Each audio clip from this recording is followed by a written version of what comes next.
Welcome to the Cooper Surgical Fertility Solutions Education and Journal Club series. My name's Stephen Fleming and I'm Director of Embryology for Cooper Surgical. I shall be the moderator for today's Journal Club. Cooper Surgical remains committed to training, education and knowledge sharing. We're offering an online educational and scientific program to help you learn new skills, deepen your knowledge and engage with our experts and your peers. Join us for our webinars, podcasts, and journal clubs. The Journal Club is a forum for participants to become familiarized with the latest advances in assisted reproduction technology. It encourages active critical evaluation of the published literature and will help you have a better understanding of the quality and broader relevance of the data presented. Let's start with the housekeeping and rules for today's event. Firstly, please be aware that the webinar will be recorded so that it can be shared in future. Secondly, everyone except for the presenter will be muted. However, you can still interact and ask questions using the Q&A box to the right of your screen. We urge you to take this opportunity to get involved. Questions for discussion will be selected at the end of the presentation. Finally, please note that our speakers always express their own views and practice. Today's Journal Club is based upon an article with Dr. Choudhary as the senior author, published in the latest issue of Human Reproduction.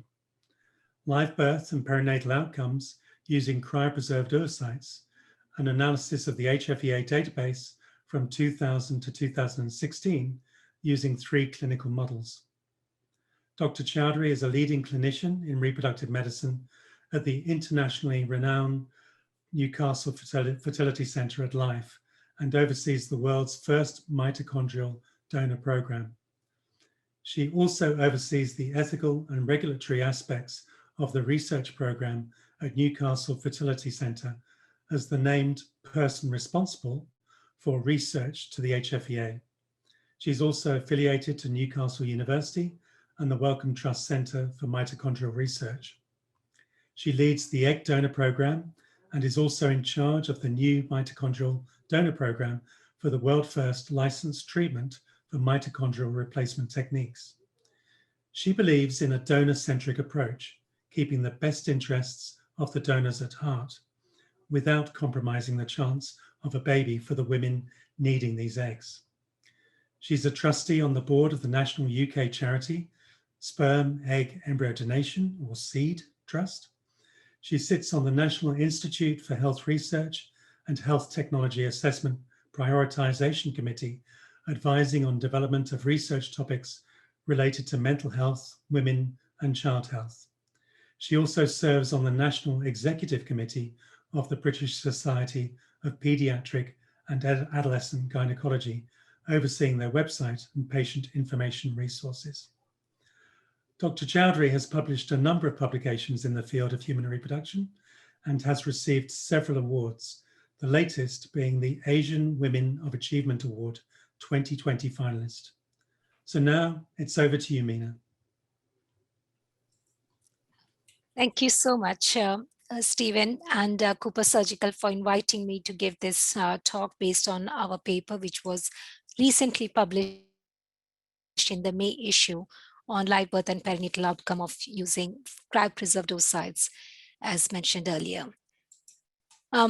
As regards conflict of interest, I would like to say that there is none in relation to this manuscript or its publication. However, I have to acknowledge that I've been offered speaker fee as an invited speaker to present this data by Cooper Surgical. So what do we know about egg freezing so far? We know that egg freezing has been here for some time, and there are a lot of publications. We also know that there have been pregnancies. The first pregnancy was reported in Australia in 1986, which was following slow freezing of the eggs. Subsequent to that, the first birth was reported in Germany a year later in 1987. And it was not till another decade that in 1999, the first live birth from oocyte vitrification was reported in Italy. So one can see that from slow freezing, we have moved on to vitrification, and there have been a lot of changes. And the positive news is that we know that oocyte cryopreservation can result in pregnancy and live birth. There were some hiccups initially because there were lots and lots of eggs, that is, with slow freezing, around 100 eggs were required to result in one live birth. But subsequent to that, there has been technological advances. Slow freezing, ICSI was introduced to fertilize these eggs rather than IVF because of zonal hardening possibility, and subsequently vitrification was introduced. And all these technological advances resulted in improved outcomes. With the improved outcomes, there was an expert panel meeting organized by American Society of Reproductive Medicine in 2012, when they removed the label of experimental from egg freezing and said that it's a well-established clinical technique procedure can be used for future for offering to patients. Following that, what we know is that there has been a rising trend in oocyte cryopreservation cycles. If you look at this graph, the y-axis on the left-hand side shows the USA, and the data I have collated is from SART, the American ART registry. This graph shows that the trend has, from 2010 till 2018, there has been a significant rise in oocyte cryopreservation cycles by more than 1,000%. The right-hand side axis is for UK and Australia, New Zealand data registries, UK in green and Australia, New Zealand in red. And you can see similar trend and increasing numbers have been noted. The numbers of cases are lower than in America, but still you can see the same trend of around 300% increase in Australia and New Zealand, and similar increase noted in the United Kingdom based on the HFEA data. So what are the reasons that, reproductive reasons that this rising trend in oocyte cryopreservation cycles are noted? Why women are interested in oocyte cryopreservation, or why clinics are offering that? I would say that one can say it is can be divided into three main reasons. One is the reproductive need. Probably that is because of the medical or infertility related need. So I've collated all together, that is medical for oncofertility preservation, or other medical indications, maybe benign ones as well, and infertility related causes and prevention of genetic disorders that can be a reproductive need. It could be a reproductive choice, and this would fit in with elective, social, planned oocyte cryopreservation when women try to freeze their eggs for anticipated decline in reproductive outcome because of gamete exhaustion as they get older. And lastly, reproductive gift. And reproductive gift would be associated with freezing of donor oocytes as egg banking for offering donor egg treatment to others who need this. So our study was based on autologous versus donor eggs, which were frozen. Now, why did we decide to do that? The ASRM 2012 consensus report was based mainly on donor oocyte outcome. There was very limited data on own eggs at that time, as well as there was not enough comparison in literature. Data was lacking between autologous versus donor egg freezing. Hence, we decided to look at, does autologous versus donor egg freezing impact live birth rate and the perinatal outcomes based on gestational age and the birth weight? Because all the information we were providing to our women, the reassurance, was based on donor egg data. Was it transferable, or we needed to look at it in more detail? And these determinants we decided to do by using 3 clinical models. So data source, as I've already highlighted, is that it was a UK national database, the Human Fertilisation Embryology Authority. They publish anonymized data registry, which is freely available online on their website to look at. It was a retrospective cohort. The timeline was from 2000 to 2016. although we looked at from before as well, because since the HFA database was made available, but there were hardly any oocyte cryopreservation cycle prior to that, and that's why the data is from 2000 to 2016. The target population, as we know, were those who had frozen their oocytes and were coming to use those frozen eggs. But we did have a comparison arm, which was based on those three models, which I'll talk to you in a minute. We did statistical analysis, mainly logistic regression and odds ratio, both crude and adjusted. The adjusted ratio was based on age, women age category, number of embryos transferred, and decade of treatment. We split it into 2 decades, 2000 to 2009, and then 2010 to 2016, taking into account that probably there was advancement in oocyte freezing, that is, moved towards vitrification. And we also did some exploratory analysis based on this data, and that will be presented as well. So the 3 clinical models were, the first one was to compare frozen oocytes data versus frozen donor oocytes. So that was comparing freezing technique of those eggs, whether that outcome was different. Second one, we wanted to make sure that was it the donor and autologous eggs which was making the difference in outcome, if we found any difference, or was it the freezing technique per se? Hence, we decided to compare frozen versus fresh outcome in donor oocytes, that is a similar cohort. And the third model was, there are studies which have reported freezing itself can affect the perinatal outcome of the embryo, of the resultant babies. And we wanted to see whether freezing technique of vitrification or the previous slow freezing, does that have an impact? And also the first 2 models were based on per cycle outcome rather than per woman, because it include we cannot from the HFE retrospective data get cumulative live birth rate or linked cycles. Hence, in the third model, we used frozen donor oocytes in women coming for their first recipient women receiving their first donor oocyte cycles, and compared it with frozen embryo transfer cycles where the women had not had any fresh embryo transfer or frozen embryo transfer prior to that. That would mean that they were all previous freeze-all and coming for their first frozen embryo transfer. Now, for the sake of this presentation, I'm going to talk mainly on the frozen oocytes versus frozen own eggs versus donor eggs, and the other 2 clinical models won't be covered. However, I would recommend that you read the paper because this is covered in detail. So we looked at more than 1 million ART cycles that happened in the UK between 2000 to 2016.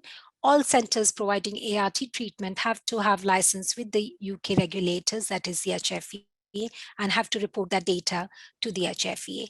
There were few exclusions, especially those who had PGT or no embryo transfer, because we wanted to look at data specific to this group. So you can see, even though this is national data, the number of women or number of cycles that were offered in this 16-year period was quite small. So ART cycles using frozen oocytes were 632, versus those using donor oocytes was 922, of which 326 were first cycle, which was used for model 3. The live births were 114 in those using autologous eggs versus 283 in those using thawed donor oocytes. This data chart details some of the demographics and baseline data. If you look at it, the age at thaw, majority of the women in donor oocytes were over 37 years. Those who were receiving the donor oocytes that were frozen were in the older age group. However, for the autologous eggs, there was 50-50% distribution. I need to emphasize that this was not statistically significant. We also looked at number of previous IVF cycles, and majority of those who used frozen oocytes coming for treatment cycle, 97% of them had at least 1 cycle before. There was a very small proportion who had no previous IVF cycles before they went on to using their own frozen oocytes. In donor eggs, you can see the proportion. 1/3 of them had no previous IVF cycles, but others had some attempts at having IVF cycles. As I mentioned earlier, we did divide it into 2 decades of treatment, and most of the treatment cycle did happen in the second decade, that is from 2010 to 2016, and very few cycles, if you look at it, were done in the first decade. So most of the data are based on the outcome from the second decade, when we're expecting that the newer technique would have taken on. The number of eggs thought were comparable, around 9 in oocytes and 8 in donor oocytes. A number of embryos transferred, majority of them were 2 embryos were transferred, and that's the maximum limit usually for these people in UK. But you can see almost 1/3 of those had 1 embryo transferred in frozen oocytes. If you look at the clinical outcome of pregnancy, the clinical pregnancy rate was significantly lower in those using the own oocytes compared to those using donor oocytes, 35% and 22%. And this was significant even with adjusted odds ratio. Multiple pregnancy rate was comparable in both the groups at around 15%. What about the live birth rate? Because that was the key question that we were looking for. So looking at the HFA data, you can see that the cycles which were thought using autologous eggs, the success rate of a live birth was only 18% versus 31% those who were using frozen donor oocytes. What it tells us is that there is a 1 in 3 chance of having a baby based on this from donor oocytes compared to 1 in 6, which is almost doubled with autologous eggs. The adjusted odds ratio is mentioned in this slide below. When we look at this, we wanted to see whether the difference between the frozen donor oocytes and fresh donor oocytes in the model 2, whether there was differences, was it the freezing technique which was also contributing to this? Now, you can see there was a 4% marginal difference between the success rate of live birth outcome in those using frozen donor oocytes compared to fresh donor oocytes. However, this was statistically significant.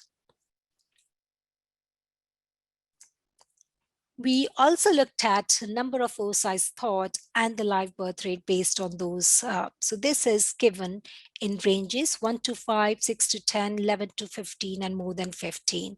And you can see that consistently in the lower number of oocytes that were thought, the red bars, which indicate frozen oocytes, the success rate was comparatively quite less compared to donor oocytes. However, when it was over 15 oocytes, the success rate was comparable. But one needs to take into account the number of cycles in this over more than 15 oocytes were pretty small, and hence one has to treat this data with caution. So when we look at the trend, so from 2000 to 2016, we can see the number of donor cycles and oocyte frozen cycles are increasing steadily. There has been a huge jump. The blue bar indicates the donor oocytes. So you can see probably around 2012, the ASRM in October announced that it was a well-established technique. It was published in early 2013, and probably that did have an impact in clinic across the UK, fertility centers offering more of donor oocyte cryopreservation to offer the flexibility and creating donor egg banks, and probably that's why the steep rise in donor egg banking can be seen. There has been a comparative increase as well in those using own oocytes, but not to the same degree. The other interesting fact to look at is looking at the year of thaw and whether the success rate has improved steadily. Is it because of improvement in the techniques and all? But if you look at it, it is more or less comparable success rate for the last 6 years data, which is published here. The red bar in 2016, which is for live birth rate using autologous eggs, is slightly higher than the previous one, but not statistically significant. So we wanted to see, because as the HFA data, what I've presented so far was for all age categories, and own oocytes might be in women older women as well as younger women. So we just thought, even though we had adjusted based on the age at thaw, we did not have the data of age at freeze. So what would be the outcome for those where women came for egg thaw at 36 or younger than 37 years with their own oocytes? Because we know that in UK, the donors have to be below 36 years usually for donating their eggs. And comparatively, if the women using their own oocytes were under 37 years, they were likely to have frozen before that date. So expecting that they should all be probably in the same range of prognosis. And you can see that the number of oocytes, this is a linear from 1 oocyte to 17 oocytes that were thawed. And you can see there is a linear rise in the live birth rate trend based on number of oocytes thawed. But it reaches around 15 where it more or less plateaus, and beyond that it doesn't. With oocytes, maybe it plateaus around 12 to 13, 12 to 15 before no further advantage is noticed, even in those younger than 37 years. When we look at the perinatal outcomes, there was no significant difference noted in the preterm birth. This is the perinatal outcomes of all the singleton births with frozen oocytes. However, you can see that preterm birth, although it was not statistically significant, was slightly higher in the frozen donor oocyte category at 16% versus 10%.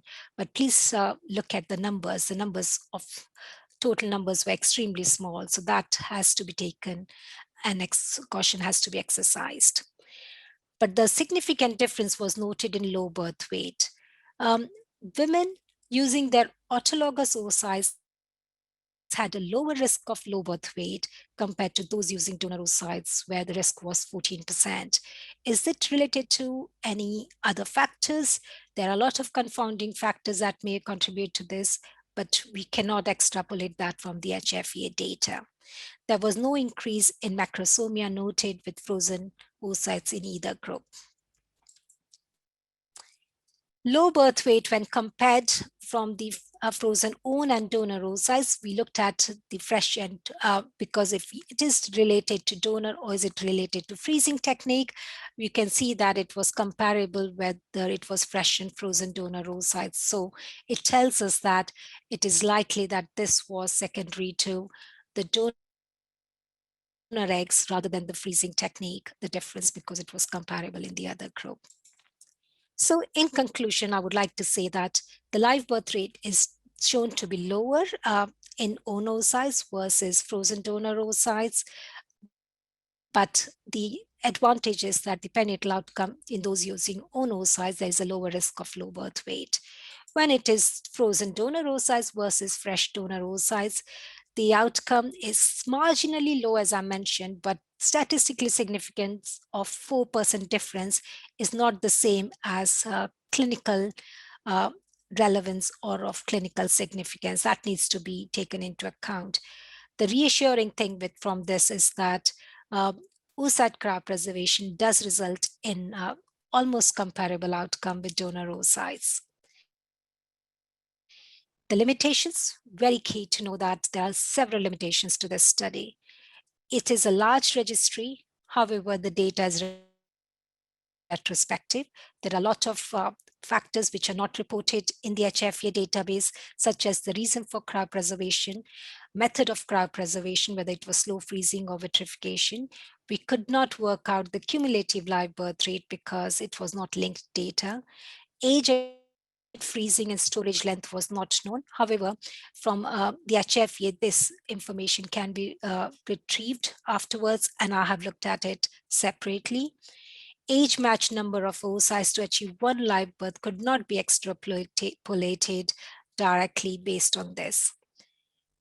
The most important message from this is that for wider implications that oocyte cryopreservation is safe and effective and does result in live births and healthy babies.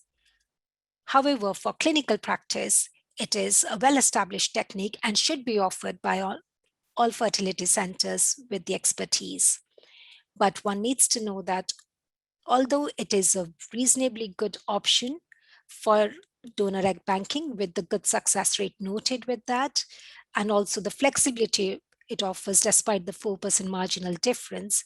For those freezing their own oocytes, is crucial that we offer them informed counseling to make a well-informed decision of freezing their oocytes, and there are several indications which may have a different outcome of success. So it's very important that donor data should not be extrapolated directly for those freezing their own oocytes, but they have to have informed counseling about it. Lastly, but not the least, it's important that we do know some of that based on this large data registry, but there's still long-term follow-up of these babies, an outcome that we need to know, and ongoing research and long-term review is important for oocyte cryopreservation, especially with advancement in technologies. So coming to the key question which everyone asks us, including patients and colleagues, how many eggs to achieve one live birth? Now, this is the assumption based on the extrapolated HFA database. However, one needs to know that this is an educated guess and is not a guaranteed result that everyone would have a live birth if they have these many number of eggs, because there are a lot of confounding factors that needs to be taken into account, and it has to be individualized. So if someone is using frozen donor oocytes, they may need around 26 eggs to get one live birth, whereas those using own frozen oocytes, it may be doubled to around 50 eggs. And this is comparable to few other studies which have reported similar data.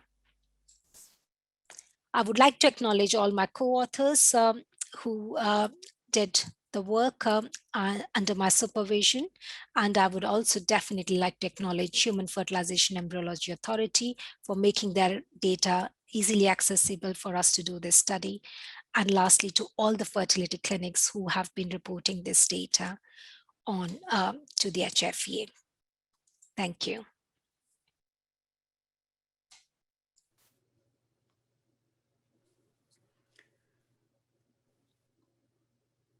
Thank you for this excellent and insightful presentation. So let's now open up the Q&A session. We had some questions submitted by those registering in advance of this webinar. And so the first one, which I think is really a general one, what is the time interval between oocyte denudation and vitrification? So I think this applies to your center. Right. Thank you, Stephen, and thank you for the question. So in our center, the trigger interval from oocyte collection, from the trigger to oocyte collection is 36 hours. Following the trigger to oocyte collection, that is 36 hours, it's at 37 hours that we would denude the oocytes, and then freezing would be performed. So it is done immediately. We don't wait after denudation for extra hour or two, although some centers may have varied practice. So 37 hours is the time interval usually when we would be looking at freezing those eggs after denudation. Perfect. So again, I don't know that your study really looked at this, but maybe you can answer this. What are the live birth success rates from cryopreserved oocytes and blastocysts? So maybe again, you could give an example from your center. Right, okay, and thank you. When you look at the HFA data and the number of cycles and the number of live births reported over 16-year period with own oocytes is only 114 live births. So in 16-year period, only 114 babies have been born and 632 cycles were performed. So you can see that in our center, even though we started offering oocyte cryopreservation from 2012, majority of them were for oncofertility preservation, and they have not yet come forward. So it's less than 10% of them come forward, and we have had a very small return of cases. So basing that data on very small numbers would not be justifiable. But at present, we have got a good survival rate seen of 90-95% of the eggs when they are thawed. The live birth rate, it will be difficult for me to comment on that, although it looks promising, but I would say it fits in with the national data. Thank you. Okay, lovely. That sounds, it's a very good survival rate. This question that came in is relevant to your talk. Have you observed differences in the results of the oocyte cryopreservation technique over time? And if so, what do you attribute this to? Changes in induction, vitrification media, or something else? Right. So before, if I talk about our center, before we introduce any new clinical technique or procedure into our routine day-to-day practice, we would do sort of an R&D development to make sure that our team are trained enough to assess the success rate of these.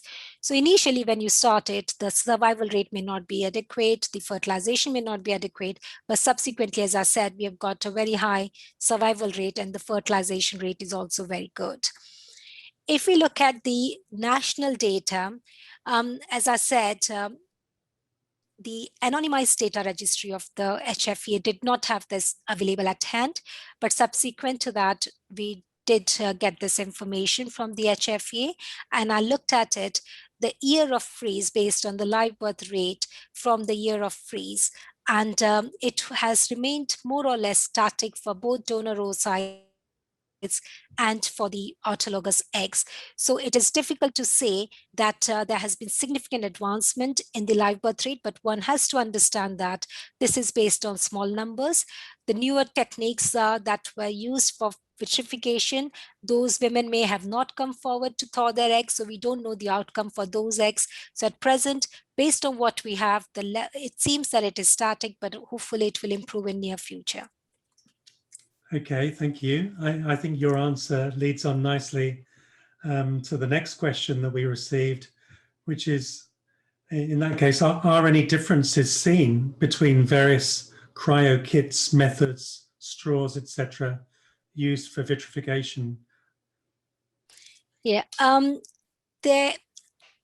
it's usually recommended that you should be using the same manufacturer's thawing kit compared to the one which was vitrified by, but there are a lot of hurdles in that, especially say, for instance, if a person is transporting or importing their oocytes which were frozen in another center abroad, and that kit is not licensed or approved in, say, UK, we cannot use that manufacturer's product here if it is not approved for use.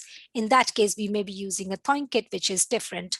Warming efficiency is one of the things which has been heavily correlated with as a key factor that can affect the survival and the outcome of oocytes, as well as the operator expertise. So that's the reason why every center it may vary. From the HFEA data, we did not know the success rate for each individual center or the region, and hence we can't say whether the operator expertise or the warming efficiency had a role to play.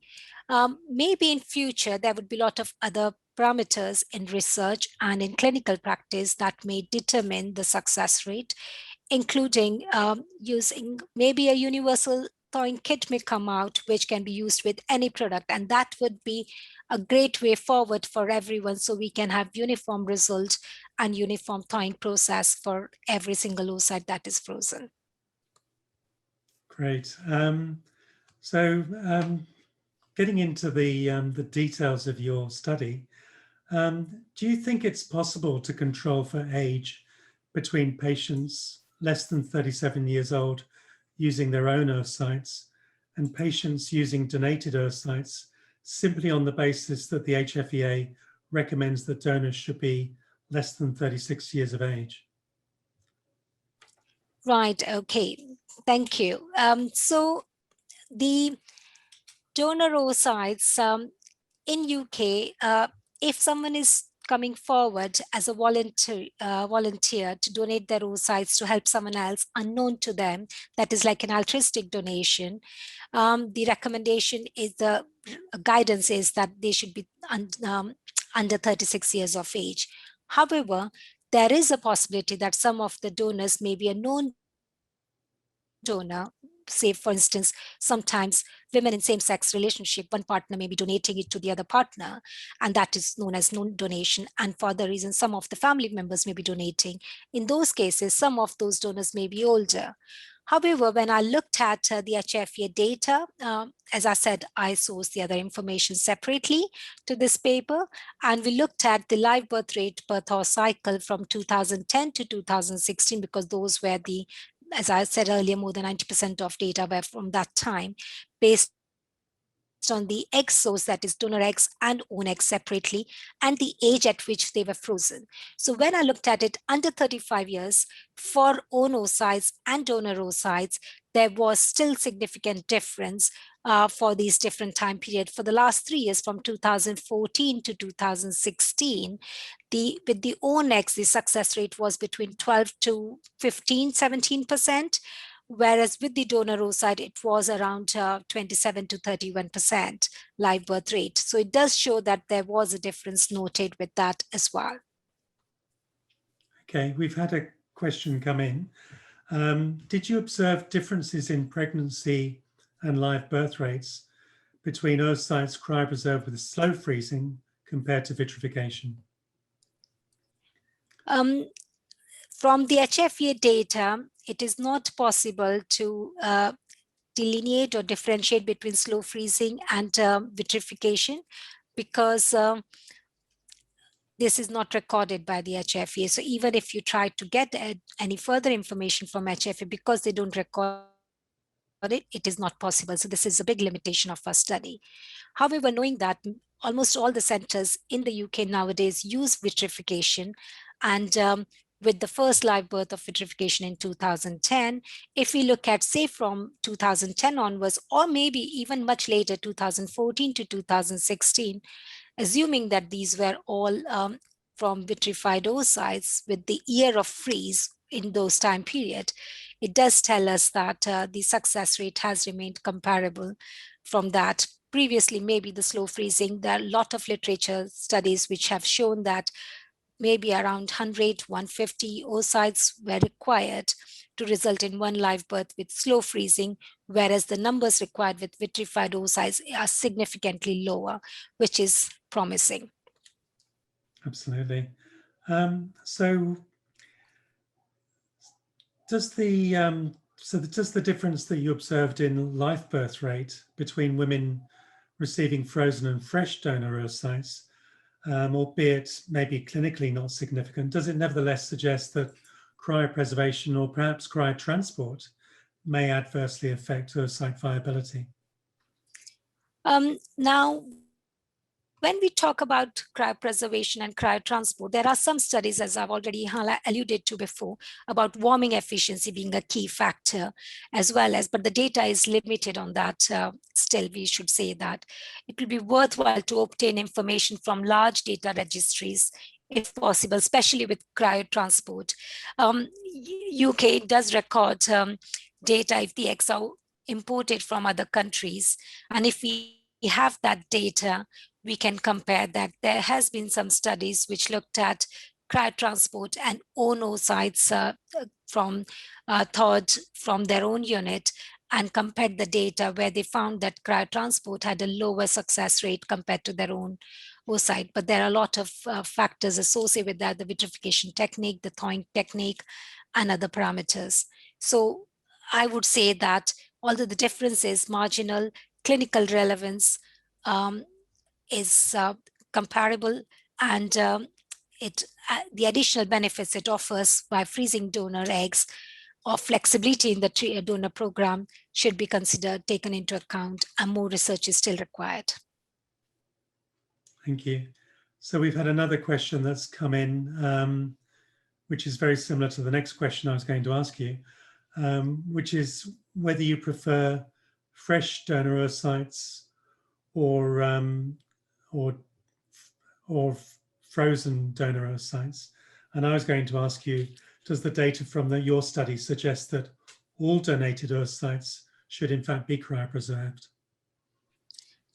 Right, okay. So our study looked at the national statistics in the UK, but not specific to region or fertility clinic, as I said. So I wouldn't be able to say what is the success rate between different centers for donor oocytes, frozen donor oocytes. We, in our center, currently we do offer donor program, but it is currently still fresh donor program because the recipients opt for fresh treatment cycles. So we do not have a donor egg bank for that purpose. However, we are a very research active unit, and we have had lot of oocytes donated for research. We do have women who come forth to donate eggs for research purposes only, and we've got the ethics approval and HFA license for that. And those oocytes have been preserved, especially for mitochondrial donation treatment. We looked at whether freezing of donor oocytes versus freezing of fresh frozen oocytes of the women, and then switching over the DNA material to see which one works better. And it was noted that fresh donor oocytes with frozen own oocytes, where we are switching the material, the outcome was better. However, that is the trend we would like to plunge into in near future, where we consider offering donor banking with frozen oocytes as we do for frozen sperm. And so it's really interesting, this difference you see between the low birth weights. So since you saw low birth weight or lower rates of low birth weight with autologous oocytes, whether they were frozen oocytes or whether they were frozen embryos derived from those autologous oocytes, does this suggest that there's an immunomodulatory mechanism that's common to both fresh and frozen embryo transfers? Short answer is there may be, but further research is required into that. It's important that when studies have looked at the outcome of recipients using donor oocytes, be it fresh or frozen, there are conflicting evidence. Some studies have said comparable outcome with no adverse effect on perinatal outcomes. Others have reported that the recipients may have adverse perinatal outcomes if they're using donor oocytes, and that's why they should be treated as a high-risk pregnancy. So data is variable. We need further input into that. This is HFA data based on the frozen oocyte thaw cycles of a very short duration. Long duration, but short, small numbers.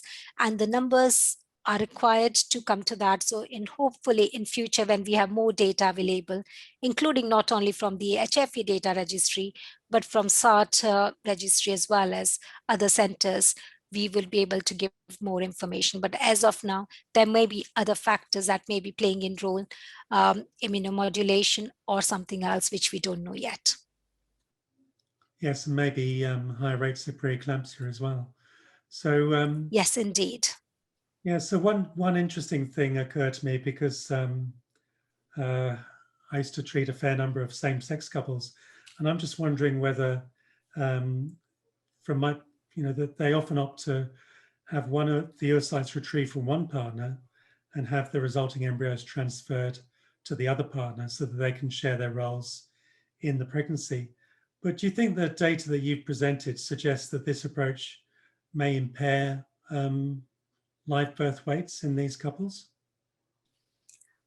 So the low birth weight, I think that's what you meant, because the live birth rate with donor oocytes is good. But in these cases, one needs to know that they're known donors. So when they're known donors, they might be older than 35 years or over 36 years as well. Some of them we don't know. And also in those cases, the donors who are altruistically donating are a highly select group, because you look at ovarian reserve marker, their health, everything. When they are donating it reciprocally to their partners, even if they have health issues or lower egg reserve, they may still go ahead. In general terms, we may not have selected. It's very important that, because this is a data findings from a large national database that we have, that we do offer this information to our women when they're coming to donate it to their partners, so they can make an informed decision and informed counseling about possible effects of perinatal outcome on the baby as well as on the mom. and continued data analysis would be helpful. Wonderful. It's a tricky situation anyway. So It is. maybe I can ask you the last question, which is a more general one. So based upon the clinical outcomes observed between autologous and donor-frozen oocytes,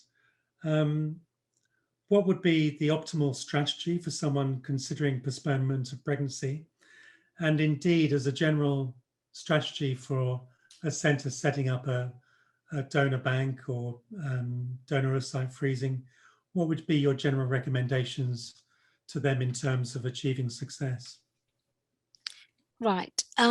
So what I would say is that most of this data that we have is for own oocytes, thaw cycles. Maybe is related to medical indication, reproductive need, or infertility related.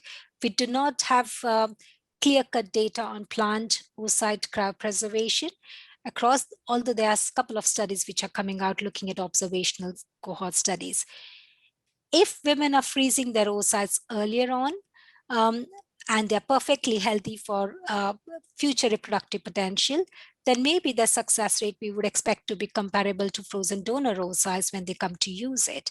So it is something that one needs to bear in mind, but when we are informing our women who are coming forward for planned oocyte cryopreservation or elective oocyte cryopreservation, we give them the information that we currently hold, highlighting the fact that we are unclear whether that would be the same lower success rate for them when they're freezing it earlier. Coming on to your question about optimal strategy, I would say that it has to be based on informed counseling and decision making that needs to take into consideration the physical effects of going through an oocyte collection and the hormone injections and all, the financial impact, the psychological impact, both positive and negative, because women, if they freeze that, they may have a psychological relief of having done that and may improve their quality of life, as well as not forgetting the age-related impact. So informing them that freezing at an earlier age would have a better bearing in the long-term outcome of success compared to freezing at a much later age. So I would say there should be a stepwise strategy from inception to the conception phase, and there should be a reproductive empowerment that should be given and offered to these women rather than just fertility information which may have no bearing. Lastly, it is a key message for everyone that it is not an insurance policy. Everyone talks about insurance policy. Insurance policy is a guaranteed return. In this case, I would say it is an investment with no repayment guarantee, and it is an investment of their oocytes, that is the gametes, not an investment of a baby. So it gives them a chance at having a likelihood of biological parenthood if required in future, but it is not an answer for that if it is not resulting in a life, but there is no options for parenthood. There are alternative options as well. And that's why I think a reproductive empowerment, which gives all this information to them so they can make an informed decision and a shared decision with us of fertility planning is important, similar to the family planning concept of contraception.